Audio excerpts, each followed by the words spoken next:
Hey guys, what's up? And welcome to another episode of the Laser Source Podcast, the number one podcast if you're looking to grow or scale your laser business, whether it's local or online. We've got you covered, and we're coming at you with a ton of great tips today. But first, I'd like to introduce our cast. We've got back Patrick. What's up, Patrick? How's it going? Morning.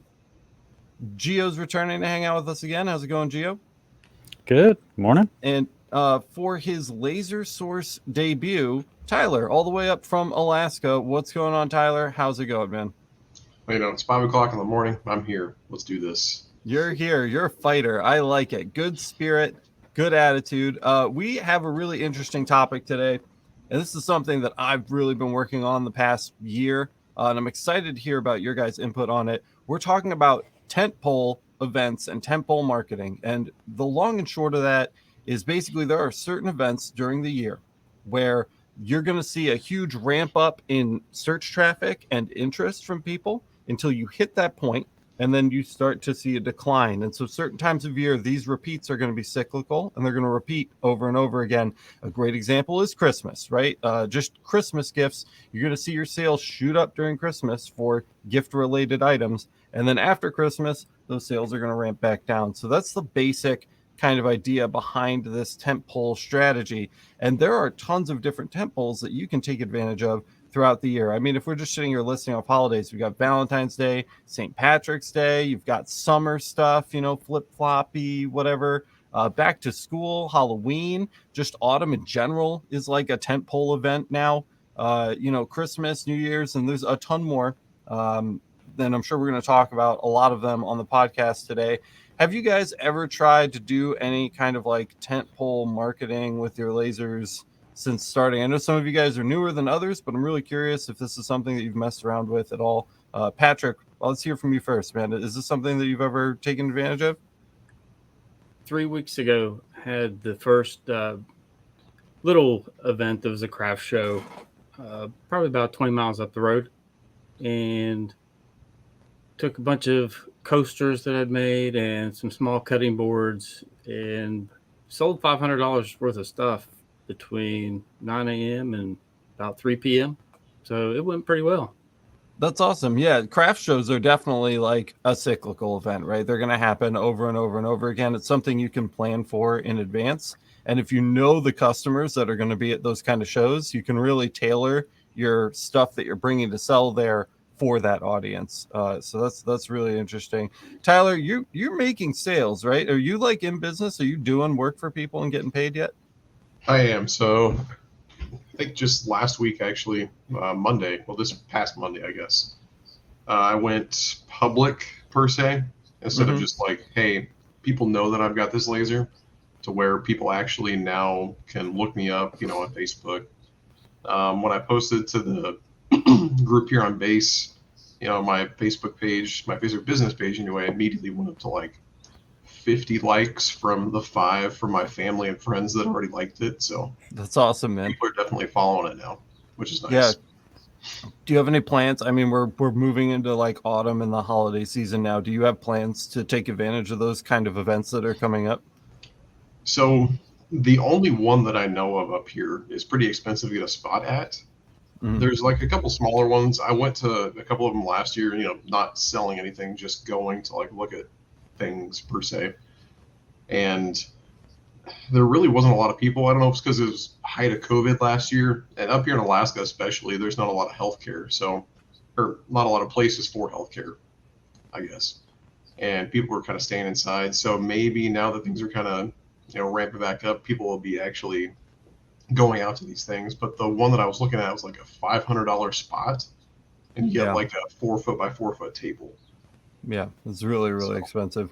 We'll see. What about like special, more like seasonally themed items like that you could like make in advance and then like sell, you know, like Christmas themed something or others, or, you know, Thanksgiving or autumn type stuff? Do you have any plans to work on that kind of stuff to show off?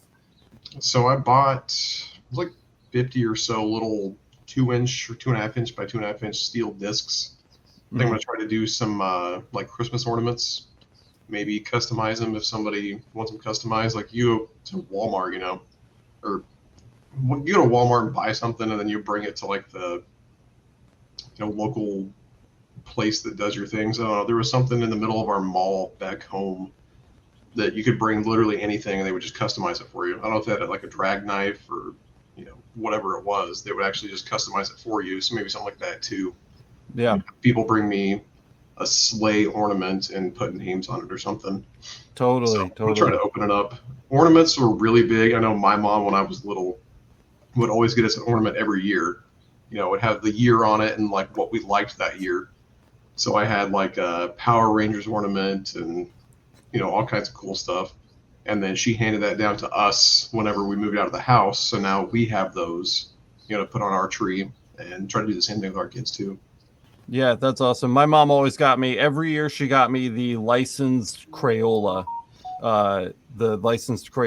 ornament. So now I just have like a giant box full of Crayola ornaments from like 1990 on, which is pretty crazy. Gio, holiday plans, that kind of stuff. What do you got? My wife really wants to do Christmas stuff. She's been talking about it since we got our CO2 a couple years ago. Just haven't done it yet. Yeah, it's more her thing than mine. I'm anti-Christmas, so I worked retail for 6 years, and I hate Christmas music. you can be anti-Christmas and still take advantage of it though, to like generate revenue for your business, man. Especially like things like, I mean, just like the tumbler. We were talking about it on the live stream yesterday. Tumblers, Ridge wallets are really, really big right now. The like custom credit card things that people have been doing, where they're actually like taking the chips out and like putting them in like new customized plates, like all that insane stuff that can all be done revolving around like these kind of tentpole things. The goal is to post content and products strategically to like take advantage of these holidays, and we can ride the wave of the search traffic, because it's so hard to break out organically in search as just like a laser engraver or a customizer, and if we really take advantage of these events as they come up throughout the year, you can kind of like ride that wave, ride the hashtag, and take advantage of that to get some traffic to your business, and hopefully convert those things into sales. It doesn't just have to be holidays. You might hate Christmas, and that's okay, but like maybe there's like I don't know, like a Dungeons and Dragons convention happening near you, next month or whatever. Like that's something you can like target that and plan for it, produce some products around that, and then try to make sales during that event, or like another thing is like when TV show releases come out, like the new season of The Mandalorian or Stranger Things. You got to be careful there, because you can't just like take the logo and slap it on a mug, right? But you can be creative. You can take lines from the show or like little Easter eggs that only people that watch the show would know, and customize gifts with that, and things like that. I think there's a lot of money there that's to be had, and I definitely think it's something that everybody should be taking advantage of. Even if you don't like, you're like, okay, Christmas is next month, we need to retool the entire shop to just produce Christmas things until Christmas is over. I'm not saying that's how hard you have to go with it, but I definitely think that there's some room there where you can like take advantage of that, mostly to drive traffic. I think is really important. Or the other thing you can do too is you can just produce content to drive traffic, even if you don't necessarily have products that are pre-made to sell for that particular tentpole. If you're just creating content, somebody brought in to me the other day, it's pretty early in the year, I understand that we're just getting into October, but they brought in a leather stocking. It was like a leather Christmas stocking. It's very weird. It was like stitched together. It looked like something you'd find in Hannibal's basement, but it was a leather stocking. So I like engraved it and I put some Christmas music over it and threw it on TikTok. Like you can just produce things like that, like one-offs that you can do little videos for or Instagram posts for, just to drive the traffic, and then people will find you and maybe come to you with their own gift ideas or something like that. It's a lot. You guys don't have a lot to say on this topic, do you? What time is it? So last year, I know for sure when I was walking around last year, prices are definitely higher up here in Alaska for like just small things. You know, I think that I'm probably too low when it comes to my pricing. So when I was walking around some of those markets last year, this guy does custom like metal sculptures essentially, and he did a bunch of the mini ones for like probably this big or so. He wanted like $300 for some of those. And then there were some big ones you hung on the wall, like with a moose or with a, you know, caribou, something Alaska-y. And those started at like 900. So this guy was probably making his money back because I know, you know, he invests his time into it, but steel's not all that expensive. So he's making his money back on his time and probably making that $500 back for the space, I guess. Yeah. And people were buying the things, so I don't know. We'll see. Yeah, I mean, especially as like, you know, when the holidays start to ramp up to this time of year, people are more desperate to get things, especially because they're going to be waiting till the last second to place these kind of orders with you guys. And there should definitely be a premium that they're paying for that. You know, you should be charging them more because they're going to be coming to you at the last second with some crazy custom thing that they need done, and you should get paid for that. So I wouldn't undersell yourself, even if you're new, and especially if you're Tyler and live up in the Arctic, and there's nowhere else for these people to go, dude. You're the option, you know what I mean? For a lot of stuff with your fiber laser, like you're going to be the only person that can do it for like miles. So, I mean, I would probably charge more, dude, in general. And then certainly as we get into like the holiday season, you should definitely want to be boosting your prices up. I know I do. I don't tell people I'm charging them an extra fee. I just quote them higher, you know, that time of year. And it, you know, I very, very rarely do I have people just saying like, no, I'm good. I'll go look somewhere else, or I'll go without it. They want it done, you know? Right. So I wouldn't miss out on that for sure. But yeah, I mean, you know, it's just, you have to get, I think, things on the calendar is like really important. You know, like I said, even if you're not mass producing a product to be sold that time of year, I think it just having like, you know, I want an Instagram post once a week, every week leading up to Halloween with some Halloween themed thing.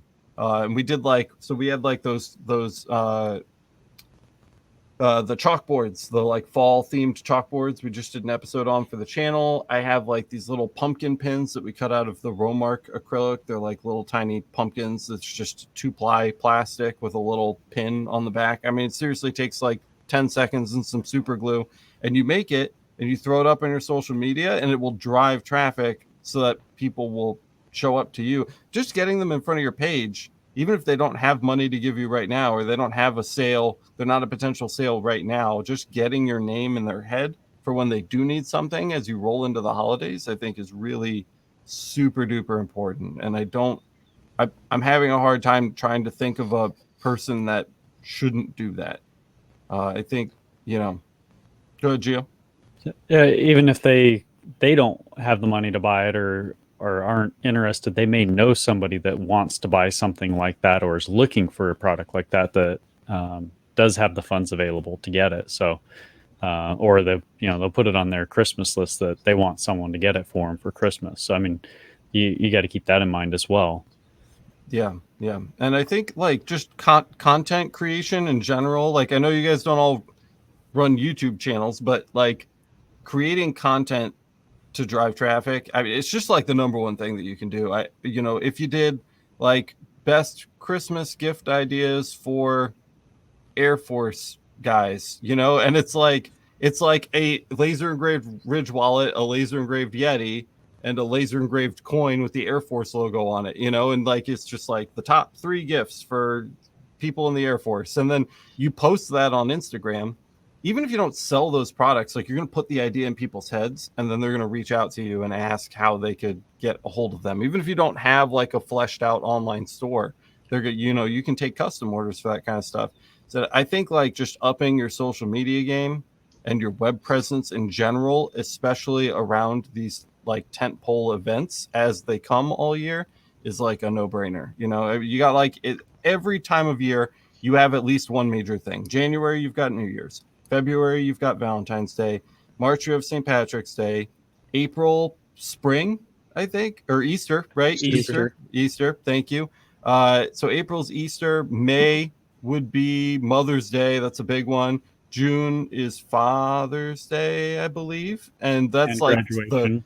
and graduation. Yep, that's a good one. And you've got like the July. You've got the 4th of July. Summer fun, right? People love like the big scripty, summery looking stuff. Like the grilling. That's like a huge like tent pole grilling. You know, you hit July and August. You've got like the grilling and stuff like that.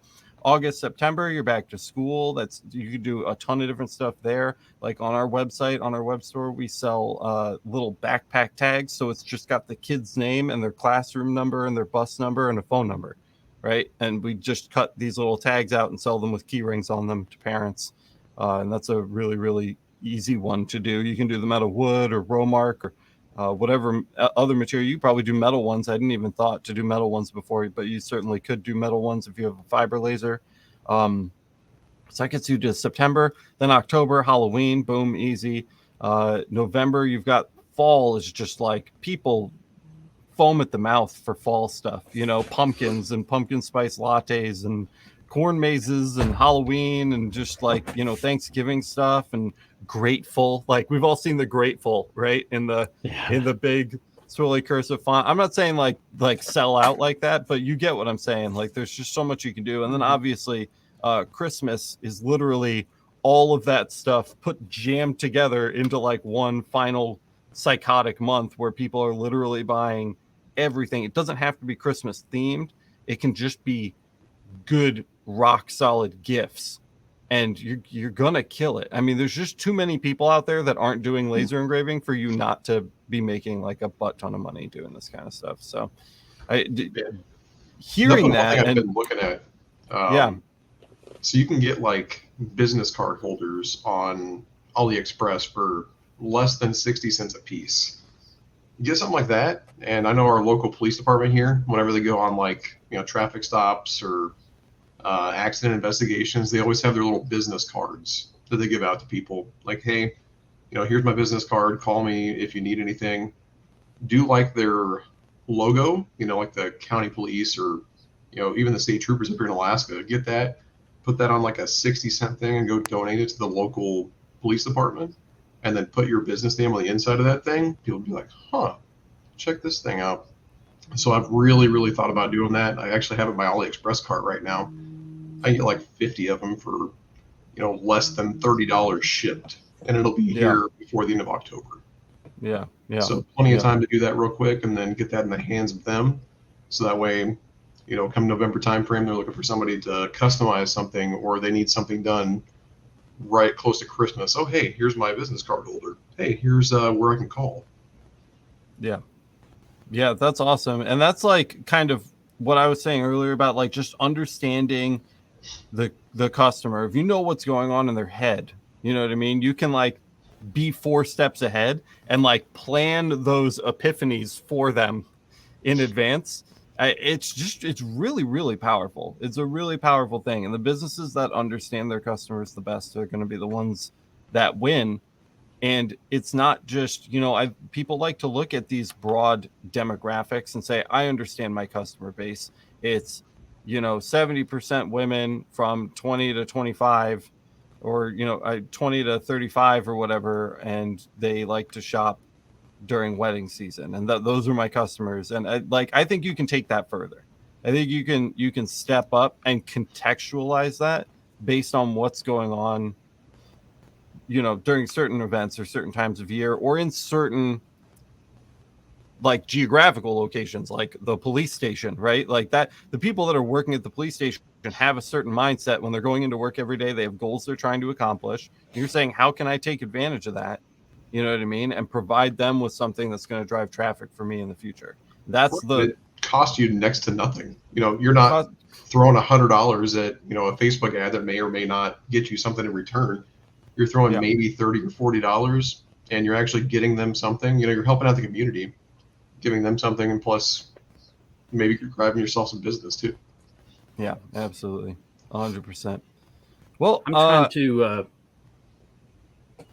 I was going to say, I was trying to increase my local presence as well as online, of course, but I had an interesting opportunity yesterday. And have any of you guys ever reached out to local establishment at a mall, like a specialty craft store or anything like that, to see if they would rent you some shelf space or sell on consignment?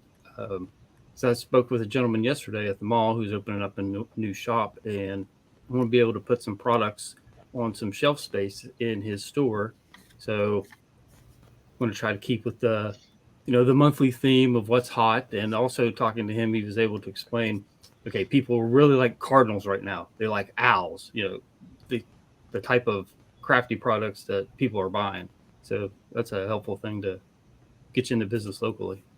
That's an amazing tip, man. Not only can you get your stuff that you made in your name in front of somebody else's customers, right? Exactly. But you also get to see from a marketing perspective things through their eyes. And so you now have a new channel of information that you can draw from on local trends. You know what I mean? What are the local tent poles? What are the local buzz things that are going on? So yeah, if local people in your area are super into owls right now, maybe you should be making some owl stuff. You know what I mean? Exactly. That's 100%, dude. That's a really, really smart idea. There's a place up here called the Apple Farm where people go to pick apples every autumn. That's like the place to go.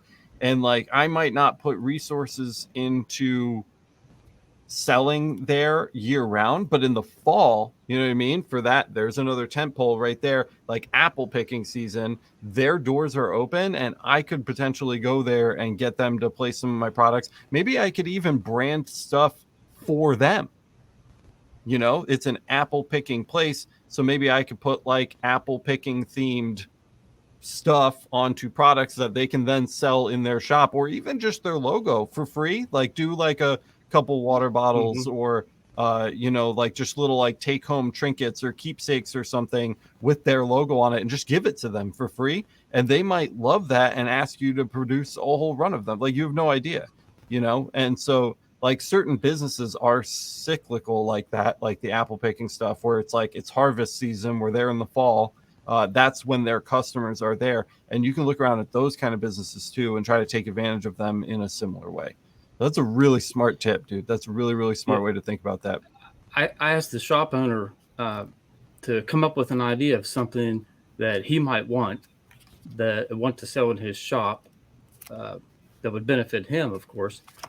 But I wanted it to be something exclusive. So I told him that come up with something, and I won't sell it online. I won't sell it anywhere else. You'll be the only one that has it. That way they can only get it from you. So if you come up with something, let's do that so it could benefit both of us. And he liked that idea as well. Creating exclusivity. Yeah, 100%. Yeah, that's something I was actually going to look into a little bit more. So I know I used to work at Ace Hardwares, and they're all independently owned. And so I was going to talk to some of the owners. They've got Yeti cups, they've got Leatherman knives, or other knife manufacturers, or the axes that a lot of people like. And so I was going to talk to them, since I know a couple of the owners, and see if that would be a service that they would want for their customers, or if they had some designs that they thought that customers may be interested in for their products, especially for a last minute Christmas gift. Yeah, and that's a really good suggestion too. One of the things that I was going to recommend is, and this kind of ties into that. I'll tie them together. I'm going to force them to tie together because there's some really good ideas here.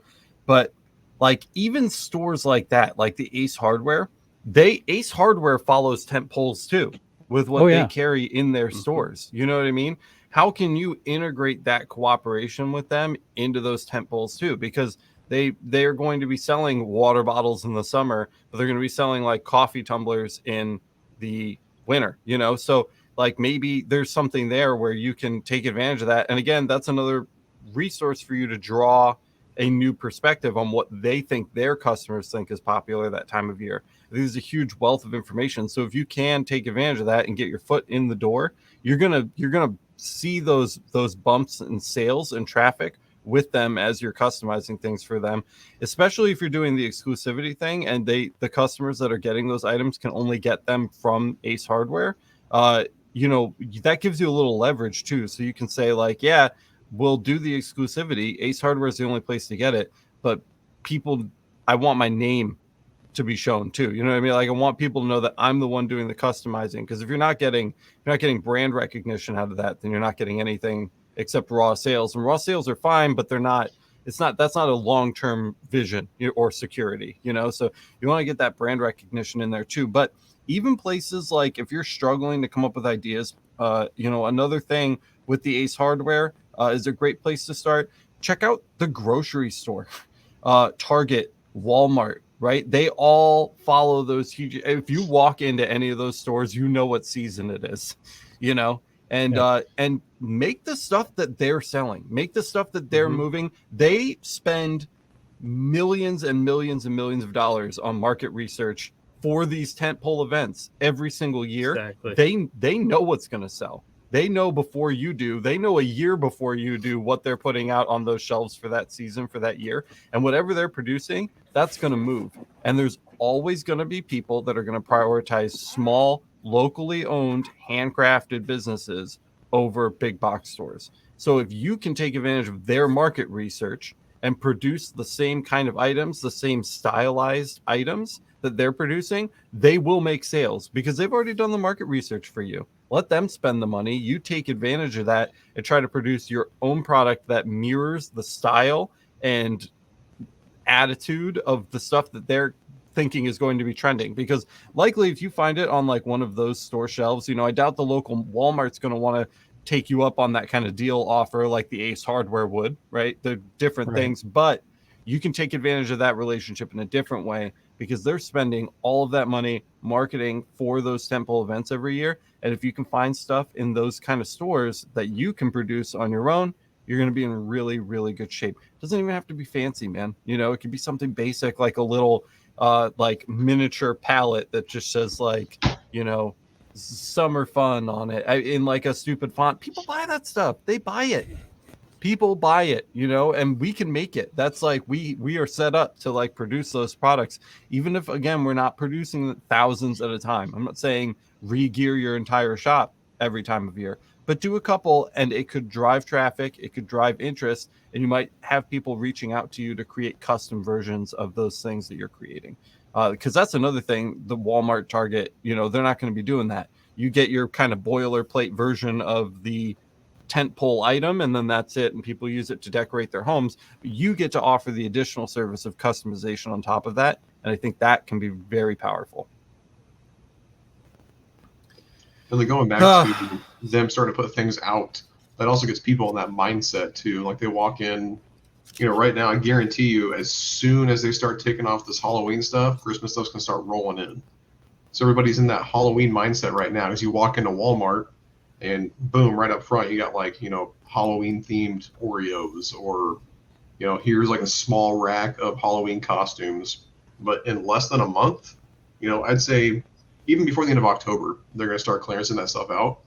And they're going to start bringing in that Christmas stuff or like the Thanksgiving themed stuff.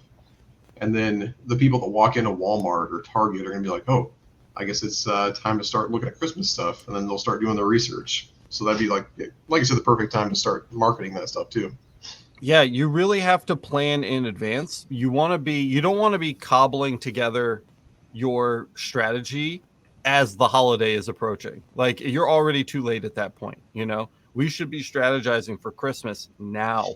And we should have been strategizing for Halloween in like, you know, August. You kind of want to be like a month ahead. There's a reason those big box retailers do it that way. It's because it works. If it didn't work and it didn't generate additional revenue for them, they wouldn't be doing it. They're just too big, you know? So yeah, go ahead, Patrick. Well, just a little bit of insight. With Ace Hardware's, they start receiving their Christmas. So they order all their stuff for Christmas early in the year. They start receiving it in July. Oh my gosh. At least the stores I used to work for, we'd start receiving it and we'd had to inventory it until we put it out, typically at the beginning of November. Yeah, I think there's a lot of planning and blocking that not a lot of people do at our size. But I think if we kind of try to mirror the attitudes and behaviors of the larger chains, we would definitely see some more success. And I think we'd feel better prepared, and we would probably feel less stressed as those seasons came up, because we have a goal and a strategy to tackle a season. Even here, when I don't do any special marketing at all, we are busier during the holidays. We just are. But it's kind of frantic and random and stressful, And I think that if I spent more time planning how I was going to market for those holidays and planning maybe some products that I could sell to people during those holidays to generate a consistent revenue behind the noise that is the, kind of random custom market, I think that would go a long way to kind of streamline how things are handled during that time of the year. So I think that's key. It's just planning in advance. I mean, literally go buy a 2022 calendar right now and start marking out when you want to start planning for each phase of the year. Start marking out when you want to have product releases for each part of the year. Start marking out when you want to start talking to maybe different retailers in your area about collaborations or cooperations that you can do with them throughout part. You know what I mean? Like July, go to Ace Hardware and talk to someone about Halloween cooperation, or something like that. Like it's not specific, but having some plan, even if you don't stick to it, having some plan is going to be better than just blindly waking up every day and being like, I got to do something for Christmas, or I got to do something for Halloween. Like give yourself a guideline, and then you can kind of snake around that line. You don't have to follow it dead on, but having something so that you at least know you're moving in the right direction, and you're starting to plan, you're starting to think a month early or 2 months early about things that are coming up for you. I think you're going to find you're going to drive a significantly greater amount of revenue than if you had just kind of done things as they've come up. So it's definitely something that you want to look at. The last thing that I wanted to mention really quick, well, I have two more things. So this just popped into my head because I was thinking, like, what could you actually sell for Halloween? Because Halloween pins probably don't sell super good. The like burlap bags for like trick or treat bags that are like, sustainable or whatever, that would be really big. And you can do that really nicely with the CO2 laser. So I don't know, random thing. You can check that out. You can have that. The other thing that I wanted to mention, this is my last post-it note here for the show. Google Trends is really cool. Have you guys ever been on Google Trends before? Yes. No. Google Trends is legit. So you can type in a search term like Halloween, and then it will give you like a billion keywords that have to do with Halloween, and you can see how they ramp up and ramp down throughout the year, which is really, really awesome. So you can see, like, if I start looking, I think Tyler's Christmas ornament example is perfect for this, right?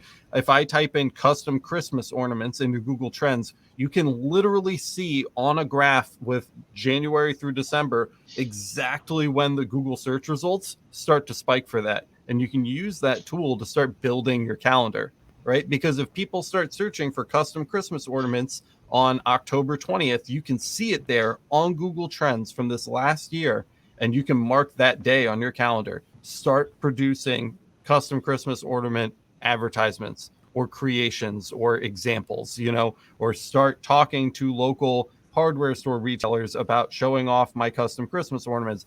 Google Trends, crazy powerful. And you can use that not just for Christmas, but for any of these other events that we started talking about. You're going to start, if you hop onto Google Trends and you're looking at like best Valentine's Day gifts for her, and you can see like, seriously, like January 31st, is it 31st? Yes, 31 in January, hits, boom, and it skyrockets. You know what I mean? Like, because people are like, oh shit, Valentine's Day is in 2 weeks, and you like take advantage of that traffic.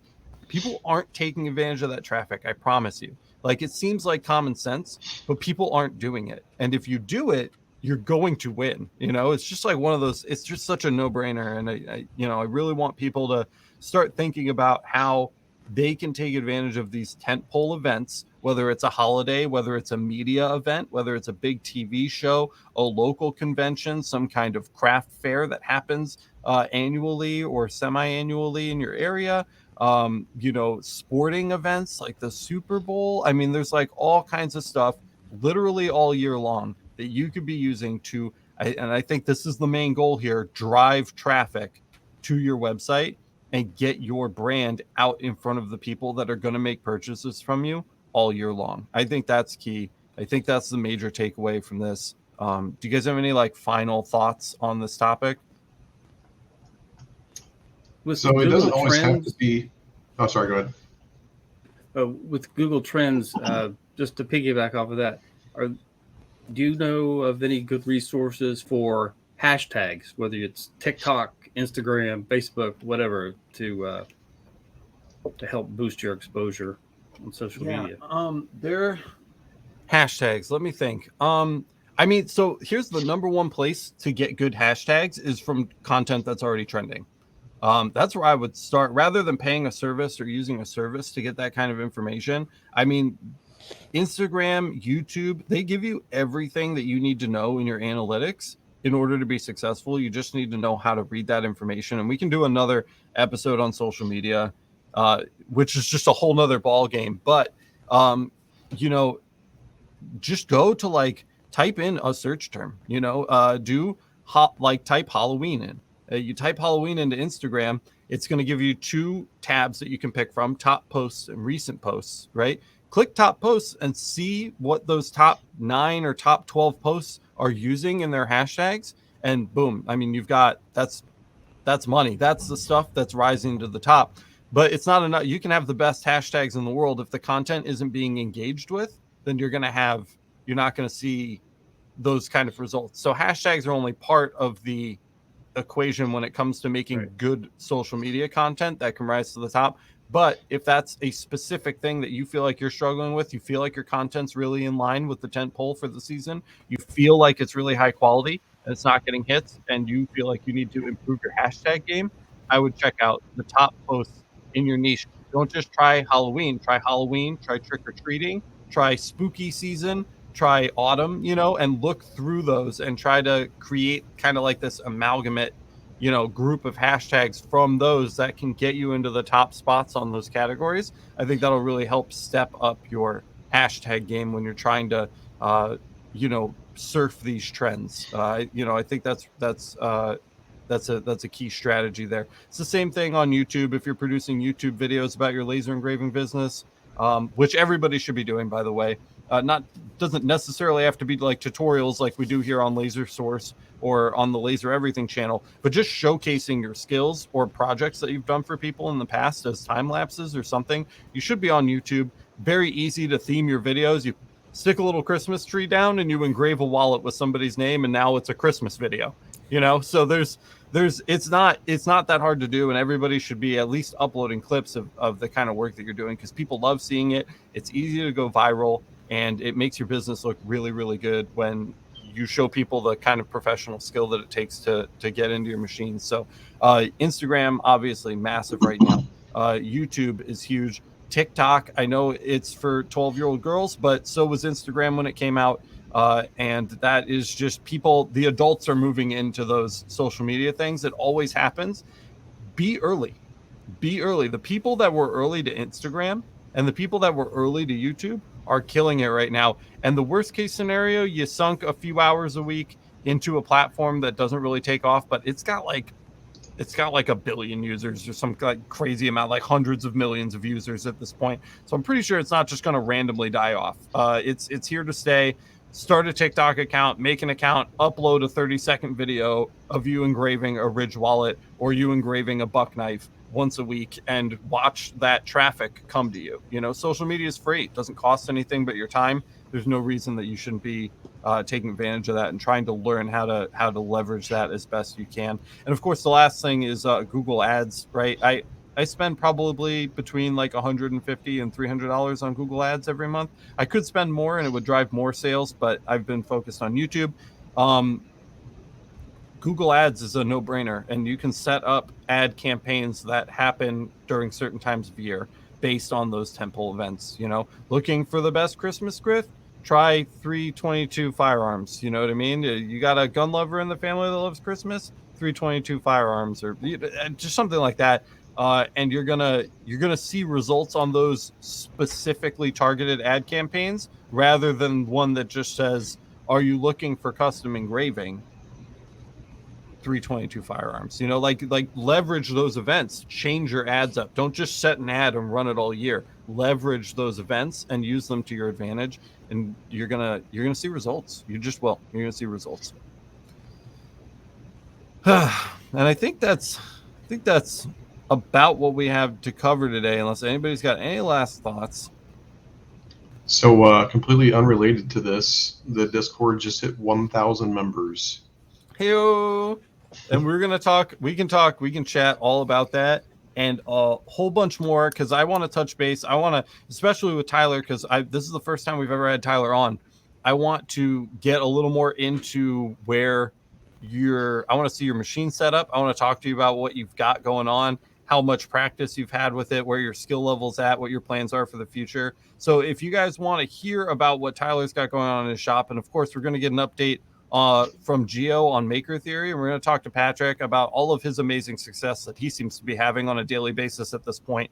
If you guys want to hear all about that stuff and even more, because God knows what we get into, check out the bonus episode of the Laser Source podcast, which should be releasing right after this one. You can find it on the Patreon if you are a Patreon supporter, and you can find out all about how to do that at patreon.com/lasereverything. There's a link down in the description right next to the link to the Discord. So if you want to be member 1001, check out that link as well. The Discord is free. It doesn't cost anything. It's an amazing community filled with people that love lasers. They love talking about lasers, and they love helping people. It's an exceptionally friendly community. So definitely go check that out as well. I think you guys will really enjoy being a part of that group as well. And I think that's it. I think that's all we've got. So thank you guys so much for joining me on the podcast today. I appreciate you having you all here. I hope you had a decent first time joining us, Tyler. I hope it wasn't too bad for you. And I think that's all we've got. So we will see you guys in the next one. Thanks so much for tuning in. All right. Take care. All right. I guess we can just... If I end this, I don't want to mess up Patrick's day by ending the broadcast and creating a new room. I don't even know if I should attempt it. Should I just let it roll for a minute? We can just let it roll now. I mean, you can edit it, right? I can.